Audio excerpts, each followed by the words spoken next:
Every parent wants their child to have a better life than the one they had. Every parent wants their child to grow up to be successful, to be of use, and to feel fulfilled in their work. The new model we'll explore in this video isn't just an innovation in school technology. This new model robs children of their childhood. Right now, children are being introduced to a new model of school learning which will never help them get ahead in life. This new model will only lead them to a life of debt and servitude. In the early stages of life, the way a child is perceived or how he behaves now will shape his future and how he lives for the rest of his life. This is an abomination against humanity. This is lifelong learning. This is the Fourth Industrial Revolution.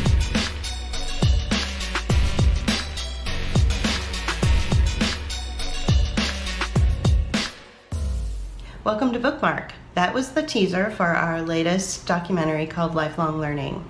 Please go to our Patreon page and become a patron for as little as $2 a month so that you can see the full documentary. This is probably our most comprehensive work to date. This is Bookmark. We are a weekly podcast on the Book of Hours YouTube page where we typically go over the week's events. This time, though, we're going to do it a little differently. Yeah. So usually what we do is we go over the week's events to talk about, what's happened over the last week. But this time, on August 17th, 2020, it marks the 5th month that people have been experiencing corporate fascism and techno-fascism. A coup d'etat of our government took place in March of 2020, mid-March of 2020, and since then we've been seeing an erosion of democracy and an erosion of our autonomy and civil liberties and individual rights, and an erosion of many different aspects of our lives, which are happening quite quickly. So what we want to do is take today to sort of reflect on what's happened over the last 5 months. Yeah. Well, what I've been seeing is that there's we're getting pushed into arguments that are not the arguments we should be having over and over again. Right. And the arguments that are put out by the people who are pushing the side that's taken over the conversation, as well as the power, are leading people into rabbit holes and gullies and little streams of thought that really have nothing to do with the overall conversation. Things are we feel like there's an overall cover-up of what's actually been taking place, and only a few people out there are really talking about what is actually happening. Right. The so the narrative in some of the content creators out there is that this is a communist takeover. Yeah. And that it might be something like Mussolini taking over the country or China taking over the country. It's not really that. It's probably something more like this.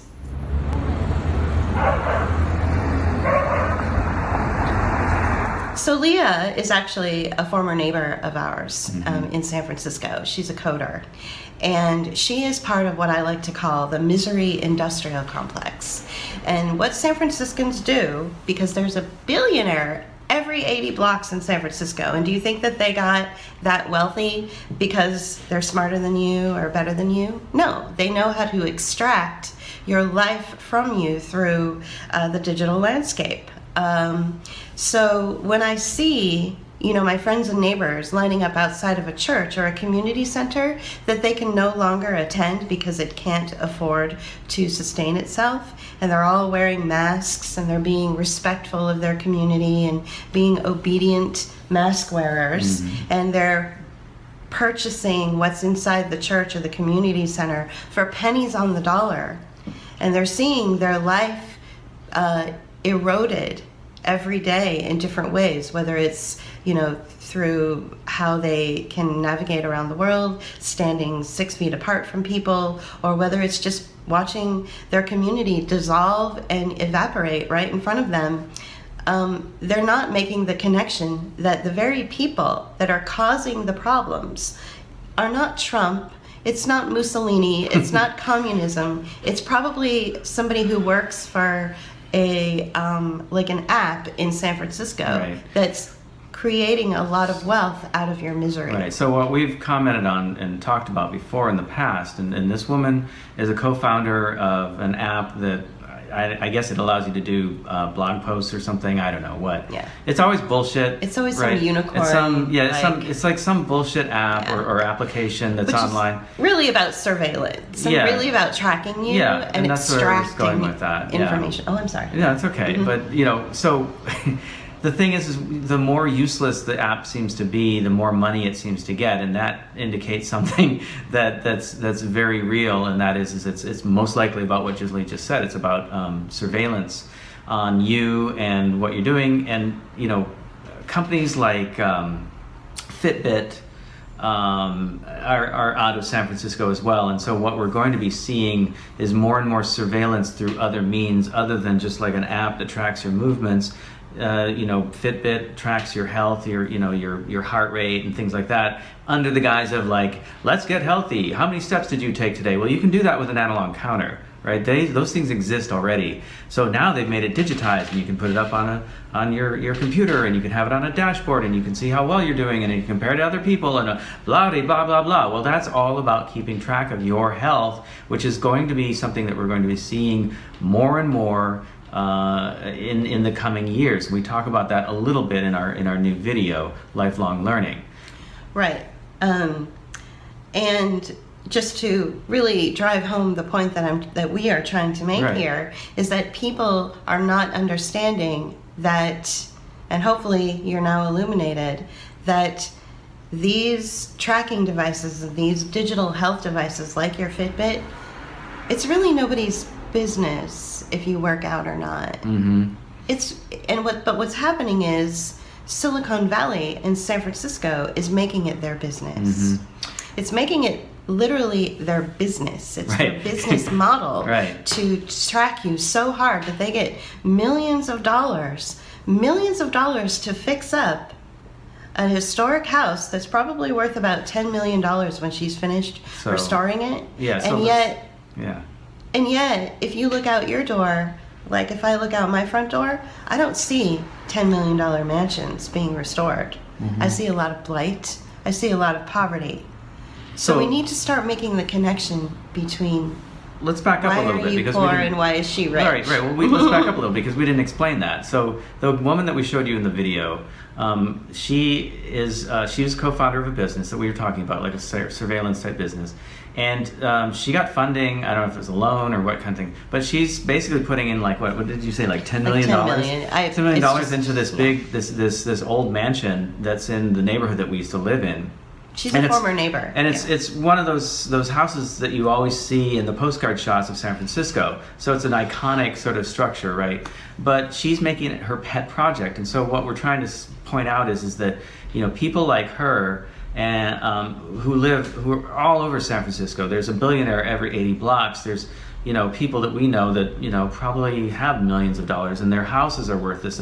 Like a flat in San Francisco, which is basically like a large apartment. It's like a condo in a building, one of several spaces, right, is worth $1 million or more, right? Or and more. so so this place that she's bought and that she's fixing up as her pet project is worth millions of dollars, and probably even more so because it's part of the iconic set of buildings that you always see. So it's very something that it's very you see it out in the open, right? It's like it's one of those things that's famous because people go there to see it because it's famous, right? Right. And this is what we're seeing. And so people like her are making money from the types of applications and technologies that are taking and extracting information from you. That information is going to be used to track and surveil you over the course of your lifetime.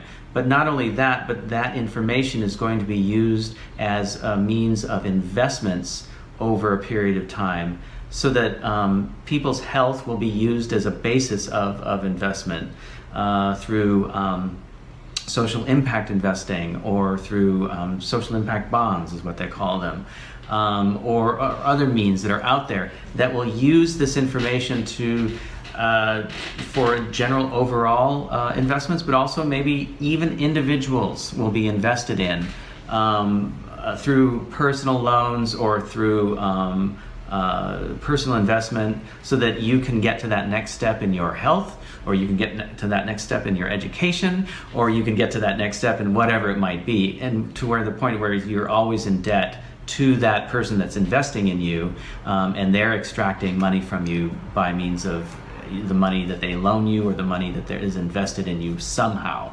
Right, and the best way to indoctrinate a society into this sort of, constant, chasing after the carrot, chasing after the dollar bill, but never really catching up to it. It's sort of a race to the bottom scenario. The best way to indoctrinate a society into that kind of lifestyle is to start with the kids, to start with the children. And so that's why we have, we're putting the mask on the children. We're teaching them how to be a slave.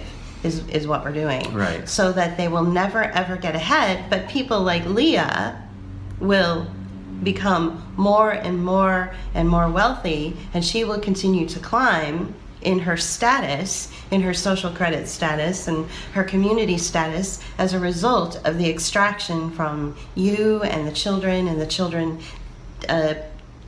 building out this this future, this future. Well, it's actually happening right now. Right, it's happening right now. It's happening right now. They're going to be coding and building the future structures that will allow the artificial intelligence and robots and surveillance to basically take over everything, and basically run everybody's lives even more horrifically than they are right now. Right. Yeah. So one of the best ways to do that is to focus on the children and to indoctrinate them first, and to teach them how to be a good slave, and teach them that they're not allowed to have fun, and that they're a vector of a terrible disease, and that they don't deserve things like churches and playgrounds, and they don't deserve to be human beings.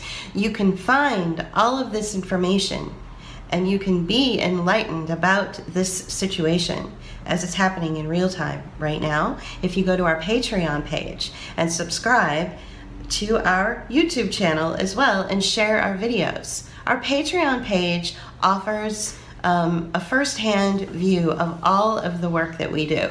So if you become a patron for as little as $2 a month, you will have early access to all of our work. That's only 7 cents a day. That's only $24 a year. So $2 a month will give you early access to our work. And like we've mentioned before, we are not reactionary. We are not reactive.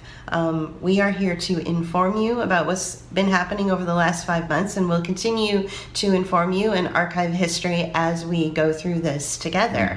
And we use our specific talents and backgrounds to bring you a very profound experience that you're not going to find anywhere else on YouTube.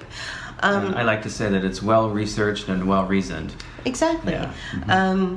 So the best way to indoctrinate a society into what we're talking about, which is a very, very dark future indeed, where people like Leah will extract and extract and extract and become more and more powerful over time, politically, socially, and all that, because it's no longer about just taking money. It's about using money to wield power across the globe, and maybe even beyond. So these people, who seem nice on the outside, are actually power grabbers through the extraction of wealth, through the extraction of the misery industrial complex, I like to call it. And the first way that you are indoctrinated into this, and the first way that you can champion your own misery, is by putting on a mask. So tell us a little bit about what you think about the mask. So we were talking about this earlier. So I feel like the mask, even though we've been talking about it being sort of a fetish and people being fetishized through it, but we're also talking about how it's a means of training people to become slaves. And right now they're all cute and handmade and Etsy and or they're medical grade or they're this or that, you know.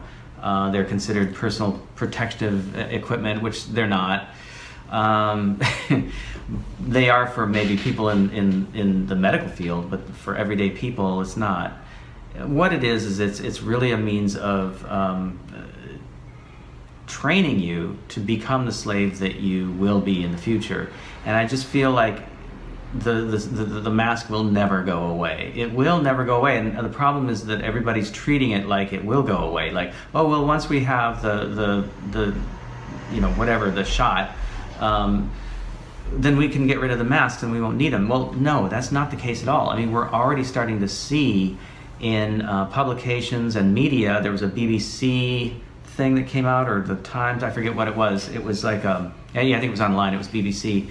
And they were talking about, you know, 5 years in the future, and part of that future involves wearing a mask, right. You know, and, you know, going to an office and being socially distanced, and all the stuff that they're talking about today will be taking place in the future, right? And so what's going to happen, though, I feel, is that we're not going to have these medical grade masks. We're not going to have these cute Etsy masks, DIY masks, and all this crap. In the future, what we're going to be seeing is something that's more closely related to something that we've seen in the past, where these are literal muzzles. They are they will look like something dystopic, and they will be there to make sure that you know that you are under somebody else's domination. You are a slave. Exactly, and that's why they need to start early indoctrinating the children into the mask. We believe that in the future, the mask will be something that you'll be told when you can take it off and when you can't. And you'll be a highly monitored and highly regulated human being. And so that's why we need the children to be indoctrinated into these sort of obsessive compulsive disorders, like the washing of the hands and the putting on the mask and being really obsessed with it, so that it becomes very normalized and it becomes something so that they one day, maybe in about 10 years from now, they'll be told when they can take off the mask. You know, and that'll be something really normal, right. You know, right. And right. that's, you know, that's our vision. And, you know, again, you can go to our Patreon page and you can get a firsthand look at the educational programs that are being rolled out right now in 2020, in the fall of 2020, the curriculum that's being rolled out right now in the schools. You can get a firsthand look at that by going to our Patreon page. And you can also, if you can't afford to do a monthly thing, you can give us a one-time donation at paypal.me/Book of Hours, and you can give us a one-time donation if you'd like to see this video before it's released. Right. And we'll send you a private link. Yeah, and you for can the see video. that. Yeah. So, you know, the other thing that I've been thinking about as well is, you know, people have been talking about how, you know, there will be a means of maybe through the shot that there will be a means of controlling you know, your biodata even more so, but I think also through the things that we talk about in the video, like blockchain, and through the artificial intelligence, doors locking without you really, you know, like, you know, they're motion detected or their which happens face. now anyway. You know, you use bio what's it called, sensory. Yeah, something like biosecurity, whatever. Like, you know, facial recognition for like your phone. Right. There's already that. There's you know, already or you that. use your fingerprints or whatever. And it would be scans. Yeah, eye scans. And it would be a way of, like, you know, getting in and out of your house instead of using keys and locks and things like that. And the problem with that is that can be controlled through the Internet of Things, right? And everybody will have these houses that, you know, are going to be part of the Internet of Things, okay? But the other problem with that is the Internet of Things can also control the income that you get via the work that you do, or if you're on like SNAP benefits, for food or benefits for your housing, that can get turned off in real time without you even having the ability to control that situation, or to counter it, or ask for some sort of some time to be able to move out, or to counter that argument, like, I didn't do anything wrong, whatever it might be. Whatever it might be, it won't matter, right? But the point that I guess I'm trying to get is we talked about Fitbit earlier, and we talked about these devices that will collect data on your health and what you're doing. The mask could also take the form of that as well, some sort of device that does cover your mouth but also keeps track of your health. So there's a lot of ways that this can go, but what I guess the point that I've been trying to make all along is that this is only the beginning. This will not end, and it will turn into something else. Right. And so again, it's why we need to indoctrinate the children first. So in order to, because it's more difficult to incorporate these types of slave practices on adults who are already self-actualized, who are already the person that they have grown up to be. They're strong, they have an opinion, they have a brain, and they might say no. Children will never say no. Children will always defer to what the adults in the room are saying. And so anybody who forces a mask on a child is basically telling the child, you are going to be a future slave, and there may be some day where your job will require you to wear a mask 8 hours a day, and your boss will unlock the mask when it's time for you to eat.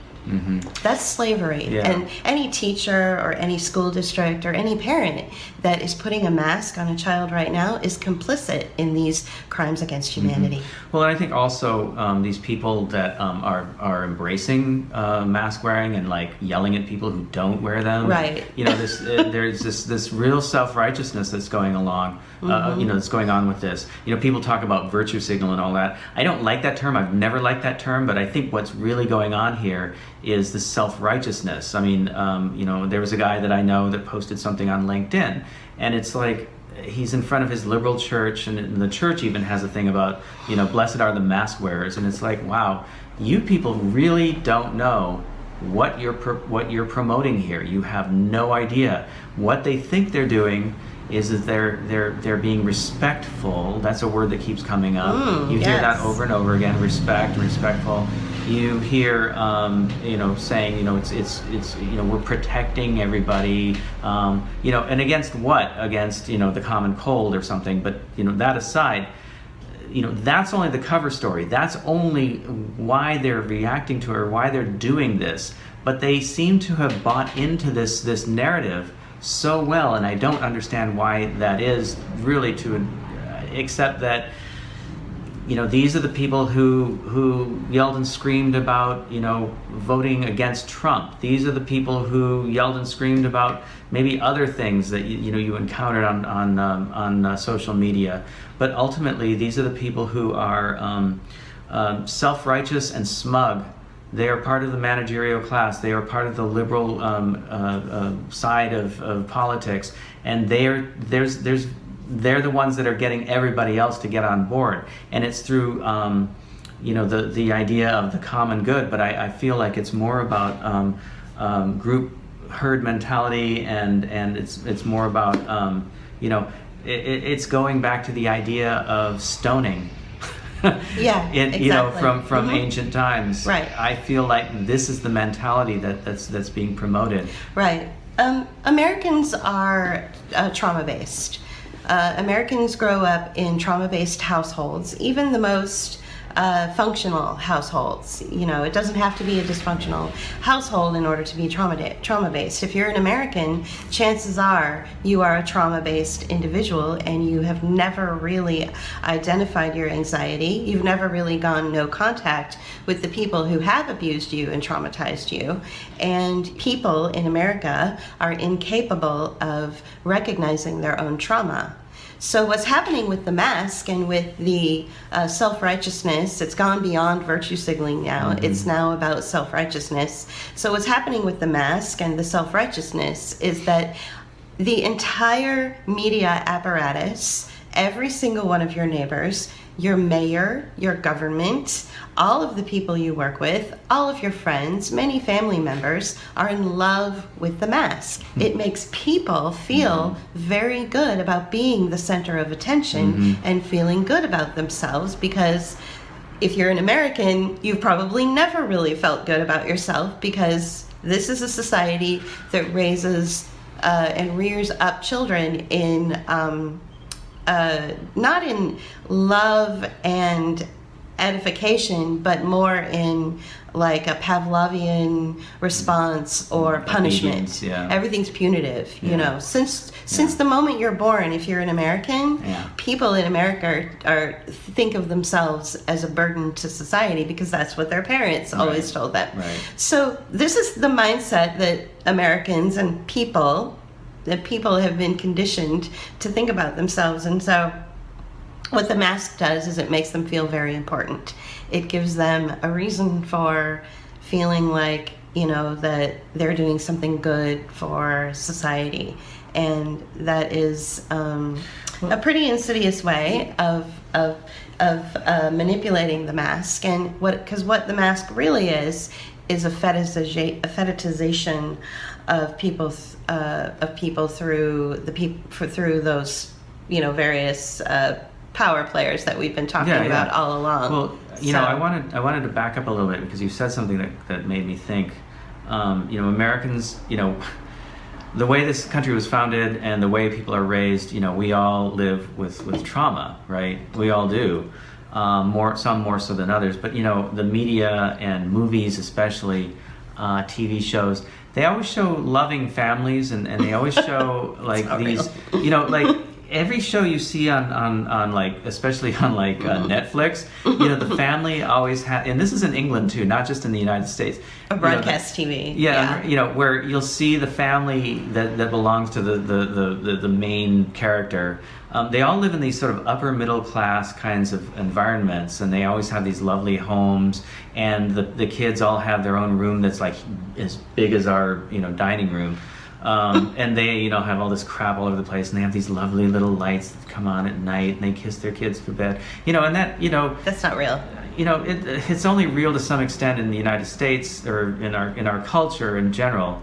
I think it's mostly because it's being fed to us that we reflect back to that, and that's like what we lift up is like being how we are. But, you know, I think the reality is that, you know, even though those are the surface level things and ways we behave, things we have and ways we behave, I think there's that underlying tension and that underlying trauma, again, coming back to that word, trauma, that really affects us and in so many ways, and brings us to feel the need to belong, and to feel like we're actually doing something and helping something by putting on a mask. I think that, you know, this is done to us in so many ways, in all aspects of our life. I mean, down to like, you know, something as mundane as recycling. You know, we always get these messages that they're coming at us that that's the way you are a good citizen, right? Right. So to indoctrinate a person into always feeling like they're never really good enough, and they should always be striving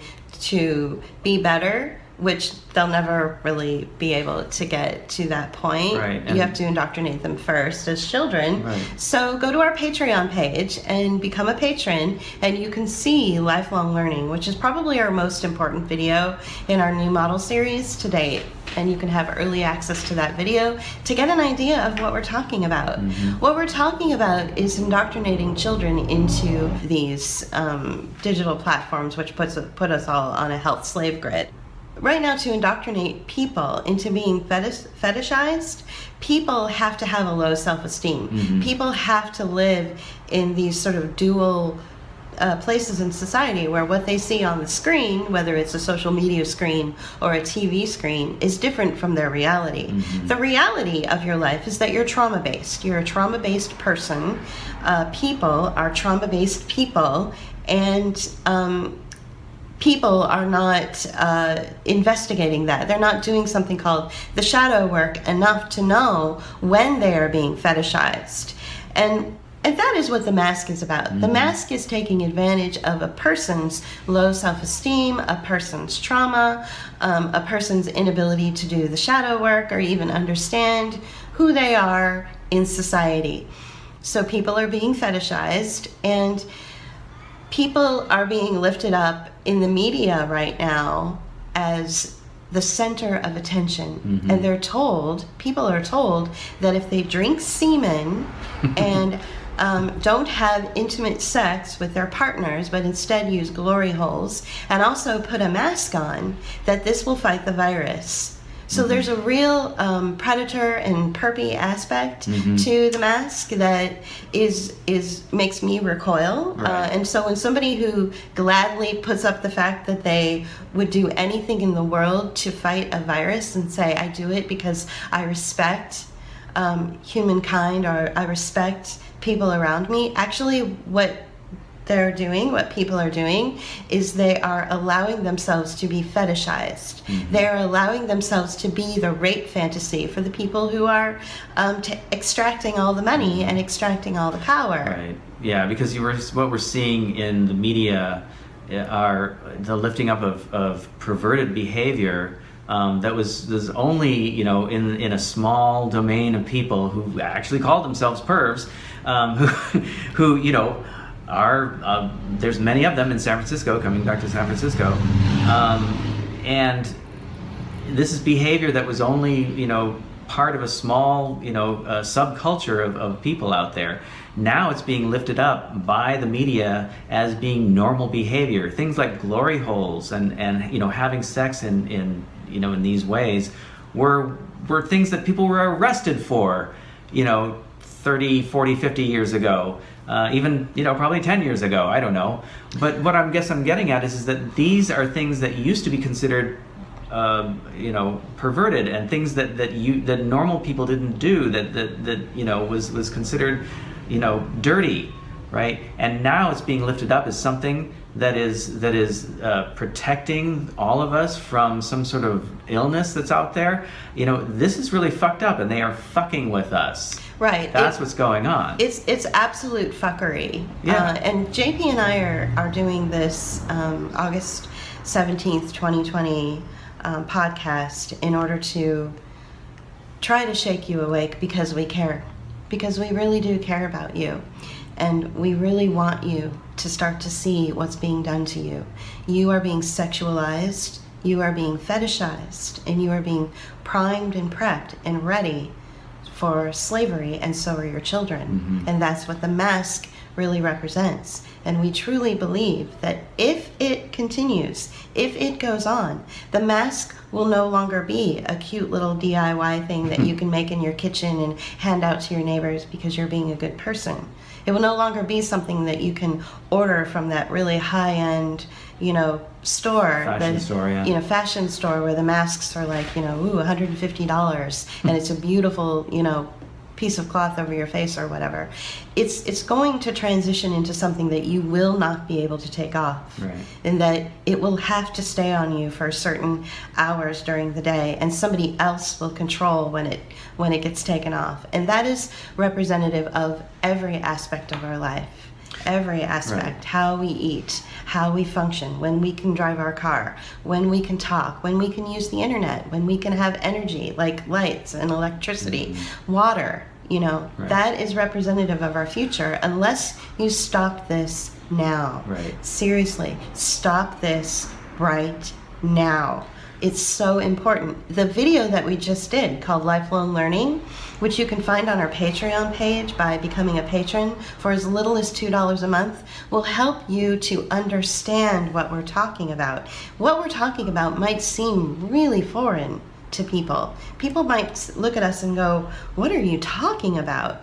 I like the mask. I'm doing a good thing." What people are is a rape fantasy. What you are is you're being fetishized. And you are, what people are being fetishized. And what people are doing is they are taking what was once virtue signaling and they're pushing it now to the next phase, which is self-righteousness. Right. So now people who are wearing a mask are self-righteously signaling out the fact that they get to be the focus of someone else's rape fantasy. And what we're seeing ultimately is, this is social conditioning, and we are being conditioned to accept our future through these small, or these little, actions, right? So, right now it's a cute mask, a cute DIY mask, and it's sold to us under the idea that this is a social good, right? But what really what is really happening is we are being conditioned over time to accept that we will have our face covered all the time, and that, like Julie said, that in the future we will not be able to take it off. I mean, it's already coming to the forefront of the types of things and the way people are talking. It's like there was a story about a guy who got a ticket or cited for taking his mask off momentarily to take a drink of water. Now, I don't know if that story was real or not, but it doesn't matter, because it gets out into the public domain. People hear about it and they go, uh-oh, I better not do that. Right? If I'm out in public and I have a mask on, I had better leave it on, or else I will be in trouble. Okay? So this social conditioning gets us to the place where we start to accept things that are not normal. They are not normal things. And this is why they call everything that's going on right now the new normal, because they want you to accept this and to go on beyond what is accepted as normality from our lives growing up, and what we've been living with for our entire lives. One of the best ways that people can indoctrinate into this, and one of the best ways that people will do like JP just said, and edit themselves and say, ooh, I better not take my mask off because I don't want to get in trouble for taking that drink of water. The best way to do that is not with a gun to your head, by the police. The best way to do that is through public shaming. Mm-hmm. Through public shaming. Public shaming is the new police. That's why you're seeing, police kind of dissolving here and there, because why do they need to pay a proactive police force when they can just have neighbors who they don't have to pay public shame you for not wanting to be someone else's rape fantasy? And I don't want to be Mark Zuckerberg's rape fantasy. I don't want to be, the managerial classes fetish. Right. That's not what I want to be known for. Or slave. Right. And, I mentioned... you shouldn't either. Right. And I mentioned public stoning earlier. It's like the public shaming can easily transition into public stoning, right? So that you don't need the police, right? You only need the mob mentality to take their aggressions and their frustrations and whatever else out on a scapegoated person. We've been hearing a lot of talk about scapegoating and things like that. I have a feeling that this, it's part of the zeitgeist of what's going on, and people are talking about it because they feel these things that are going on within them, right? But these things will manifest in other ways, and I have a feeling that if we allow this to keep going the way it is, public shaming will become public stoning. Absolutely, and there will be probably hangings in the public square. Mm-hmm. Like we're going backwards so quickly, it's mind-boggling. So I think that what we're going to be seeing is, like he said, public stoning, public shaming, transitions into public stoning, which then transitions into sort of neighborhood policing, where they grab somebody and march them into the public square and put them in the barracks. Just like the old days, back in medieval times, when a person who people didn't like, it's not that they really did anything wrong, it's not that they committed a crime, it's just that they were not liked because maybe they were smarter or better looking, Well, the witch trials are a good example of that. I have a feeling we're going to be going back to that very soon, very quickly. Yeah. And the opposite of that is what we've been seeing for a long time, for at least the last 30 years, is the lifting up of the corporate CEOs or the people who are self-made, so like this person that we showed earlier, she's being lifted up as one of these people who just, out of nowhere, they just became, they co-founded this business, and suddenly they're a millionaire, and all of a sudden, and you can do that too, and so these are the archetypes that keep getting placed in front of us, and despite the fact that none of us are ever going to get there, unless we have connections, unless we're already part of the class of people who can go to the right schools, who do make the connections. I don't think that her ability to code led to her co-founding a business like this was accidental. I mean, she was probably recruited in university to get to the place that she is now. Not a lot of us have those connections or those abilities to get to those places, and these things are always going to be dangled out in front of us, and as a means of keeping us on the hook of like, well, if you want to get to that next level or that next step in your education so that you can get the better job that will pay more, that will get you to that place, then you can take this loan, but what we're going to be doing is taking 10% of your income for the next 5 years. Do you think you would accept that? Because otherwise you won't get to that next place, and you do need the training. The other thing that will be happening is that people will have to, something will change in their job. They'll have a job and something will change and says, well, the requirements for this job now have gone up. And now you're going to have to either have that experience or have that upgrade in your own abilities to meet those requirements, either through education or you already have it.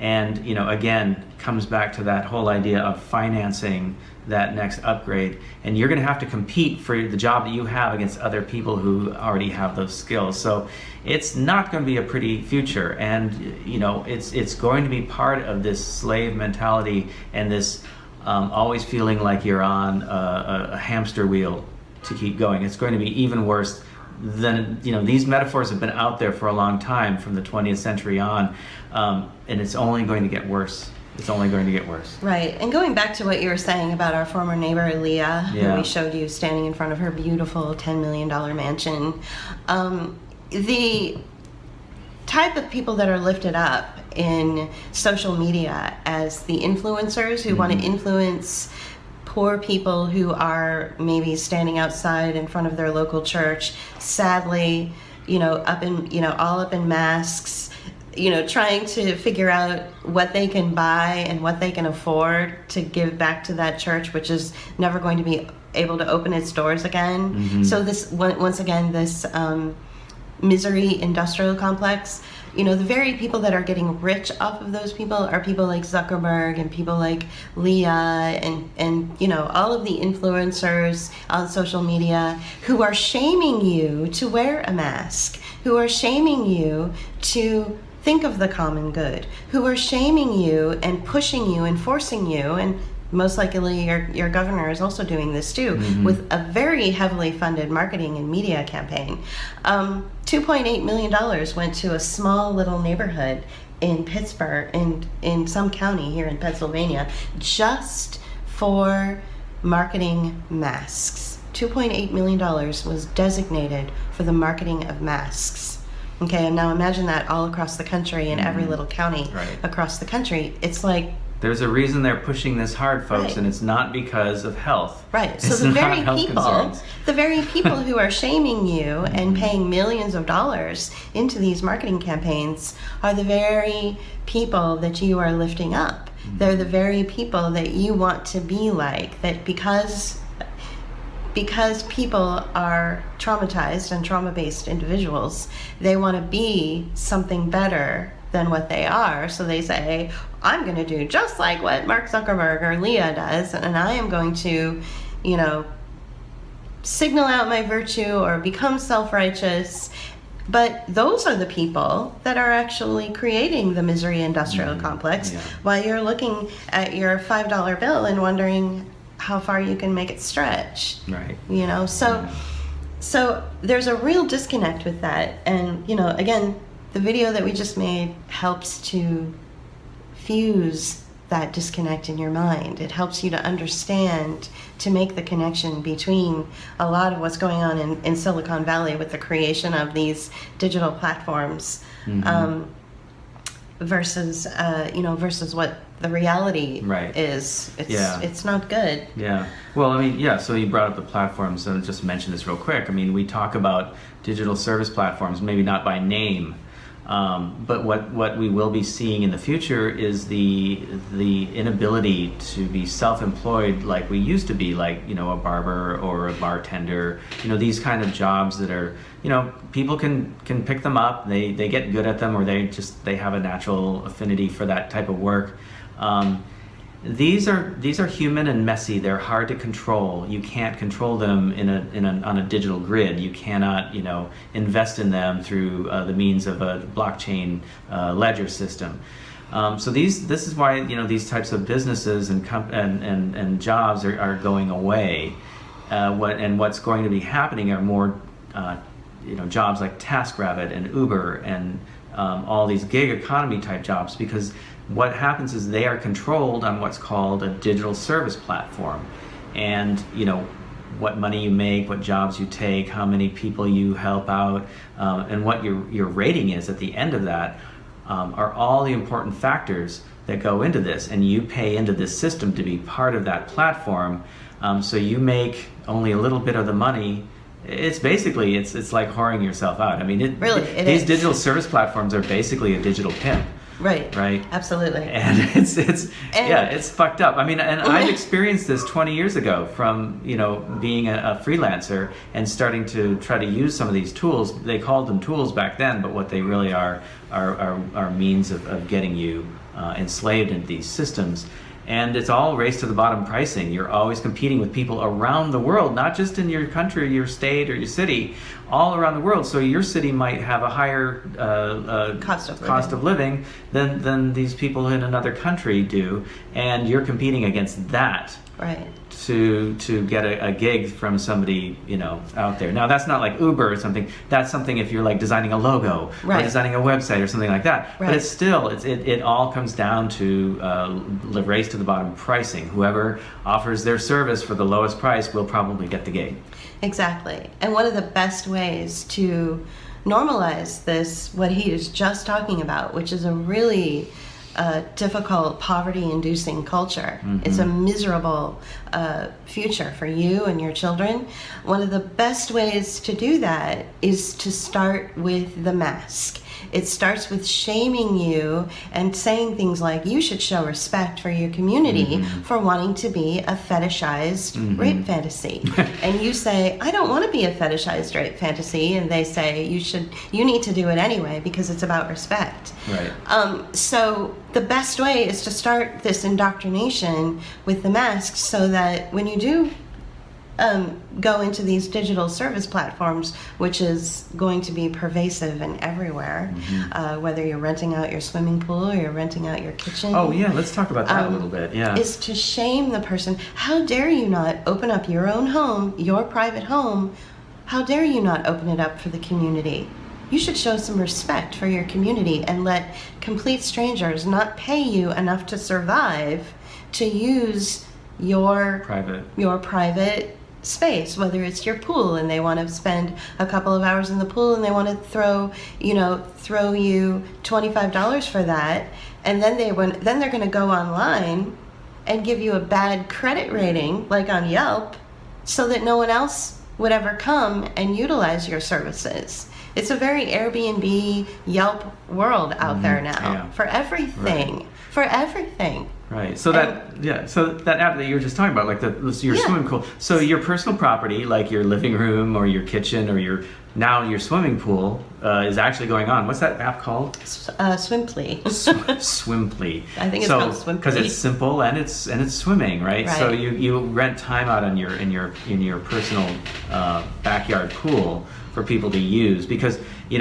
community pools and community spaces are going away. They're gone. They're already gone. And they're never coming back. They get replaced by the privatization of public activities, right? So now you have to pay somebody to use their pool, because the community pool, and which your town taxes or your municipality taxes went to cover, is now gone away. We can't have any of that because COVID.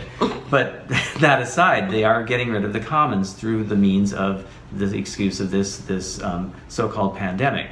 the other thing that we're going to be seeing, and this goes back to something that you can find on the World Economic Forum's website, and it's a blog post, and it's about the year 2030, and it's like, oh, the year 2030, and this is how I live in the year 2030, and I don't own anything.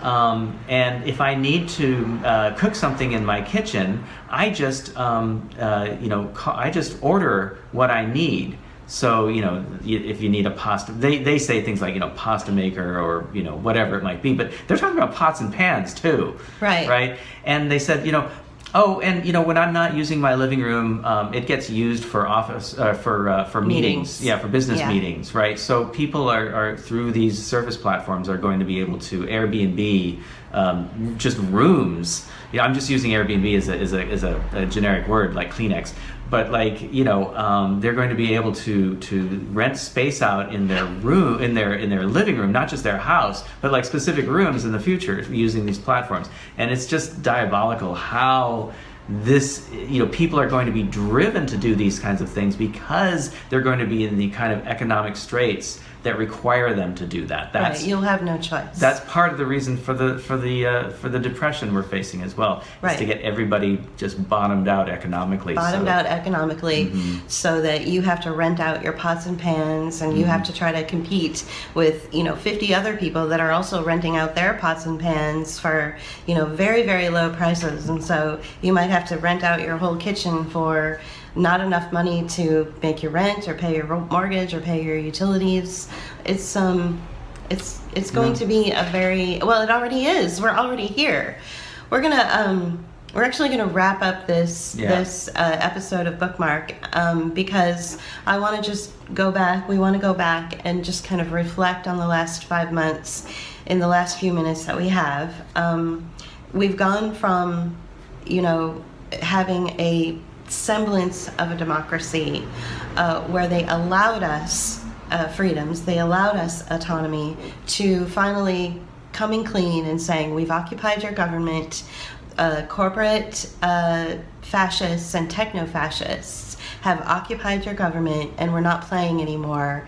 Your life is over. All of your community networking opportunities, like going to your community pool or going to church, all of that has been taken away because we are in the fourth industrial revolution, and we are introducing you to slavery, where you will be controlled and monitored on a grid, which will continue to give rise to the misery industrial complex, so that certain people in certain parts of the country, San Francisco, will continue to have a billionaire every 80 blocks based on your poverty. Mm-hmm. Yeah. So, and it's not a pretty future, but like our really good friend here in Pittsburgh keeps reminding us over and over again, if we fight it, it will never come to be. If we fight it, and if we ignore it and fall off the system altogether, they can't do it. So we have to create new, autonomous, human-based connections. Human-based, right. Not digital-based. Right. Human-based Connections. And it starts with, getting your kids out of school altogether. Right. Releasing that idea that they're in school to better themselves. They're in school to be trained to be a slave. And you can watch it on our Patreon page for just a few bucks a month, or we can send you a private link if you donate to our PayPal page. Yeah. I'm sure JP has something more he wants to say. Just along the lines that, and we talk about this at the end of the video, and that is that, no matter what type of schooling the kids are going to be in, whether it's homeschooling or private school, they're still going to have to exist within this world that's coming up, where instead of a grade A, B, or C, you get a badge for accomplishing something. I did this, so you get a badge for that, and that goes into your collection of badges and what do they call those learning library learning record stores. Yeah, learning record stores. So you have this LRS, this record of like what you've accomplished in your education, and they're all just they're tasks.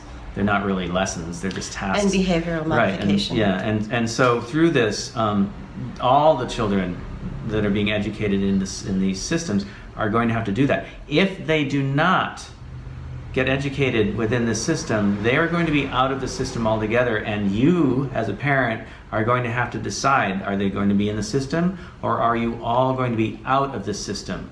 Okay, and this is where we need to start making the choices of how we're going to exist, either in the system or out of the system. Nobody has the answers to this. You're going to have to come up with it yourself. And we talk about this a little bit in the end of our video. So please, subscribe if you would like to see this video right now. You can subscribe to patreon.com for as little as $2 a month. Or if you'd like to send us a one-time payment of $7 or more, and we'll send you the link, and you can see the video that we just released. Right. You can see it early before everyone else. Right, exactly. I think that this has been a really challenging 5 months, and I think that now that we have absorbed all of the information, and at least our audience is aware of the systems that are put in place and the track that we're on, it's really time to start looking for logistical solutions.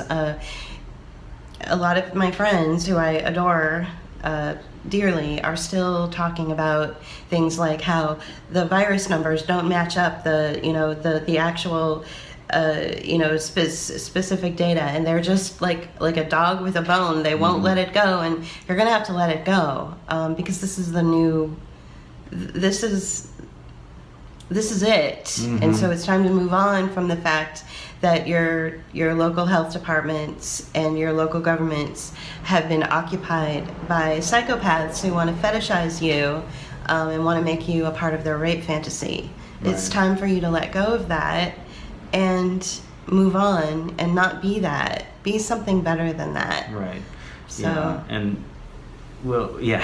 Yeah. That's the way it is. Yeah, that's the way it is. And I can go on into other places, and I think basically, we will continue our series, the new model, and get into some of these other subjects. But if you haven't seen them, go back and see some of the other videos in that series. And again, if you'd like to see our new video, Lifelong Learning, you can join as a Patreon patron for as little as $2 a month, or go to paypal.me/bookofhours, and for $7 or more as a donation, we'll send you a link, and you can see this right now. Great. Thanks for joining us today. Thank you. Book of Hours is determined to remain an essential platform that offers a creative interpretation for lockdown skeptics and experts who have been censored by mainstream press. Thanks to your donations, we can carry on doing this essential work as working artists. These big issues of the day are vital and need to be heard. So please share our videos, subscribe to our YouTube channel, make a one-time donation on our PayPal page, but most importantly, please be a part of our team on our Patreon page. Go to patreon.com/bookofhours and hit the blue button titled Become a Patron. Thank you.